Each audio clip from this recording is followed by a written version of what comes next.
नयगढ़ जिला खंडपड़ा ब्लॉक अंतर्गत रोयती ढोलमरा गाँव में अवस्थित थिबा बापूजी विद्यापीठर 1997 मैट्रिक बैच मईसीबिंधा ग्राम निकटस्थ कर्पूर झरणा आश्रम पीठरे ढोलमरा मध्य इंग्राजी विद्यालयर 1994 और बापूजी विद्यापीठर 1997 मैट्रिक बैच र सहपाठी और सहपाठिनी बंधु मिलन सहित गुरुपूजन कार्यक्रम रविवार अपराह्न अनुष्ठित हो जाइछि।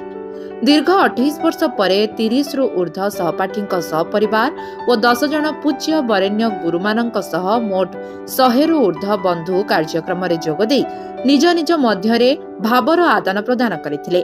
कार्यक्रमर प्रारंभ रे जगतर नाथ जगन्नाथଙ୍କ निकटरे धूप दीप और पुष्पमाल्य प्रदान करी पूजार्चना परे गुरुपूजन कार्यक्रम अनुष्ठित होइथिला।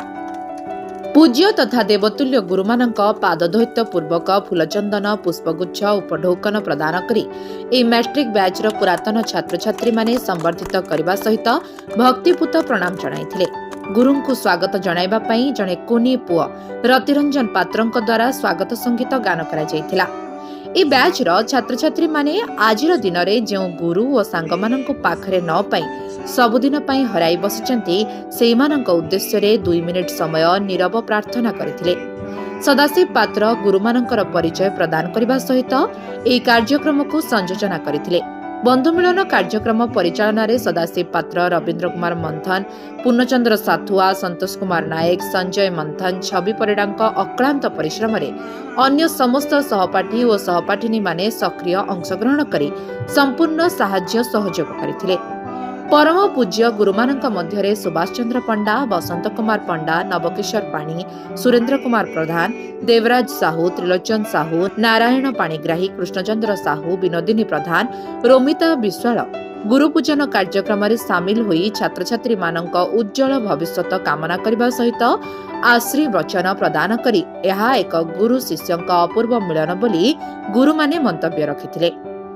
बंधु मिलन उत्सव अवसर में समस्त बंधु निज निजर परिचय प्रदान करी पिलादिनर स्मृति को मने पकाई केक काटी परस्पर मिठा खुआखुई हुई खुशी मनाइथिले।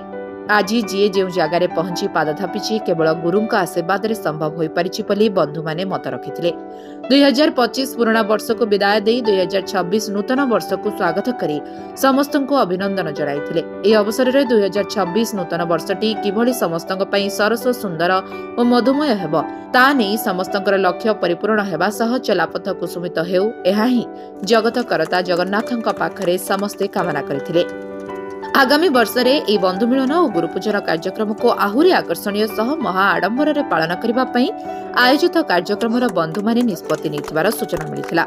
परिशेष रे समस्ते विभिन्न प्रकार स्वादिष्ट व्यंजन सेवन करी आनंद रे स्वगृह को प्रत्यावर्तन करथिले।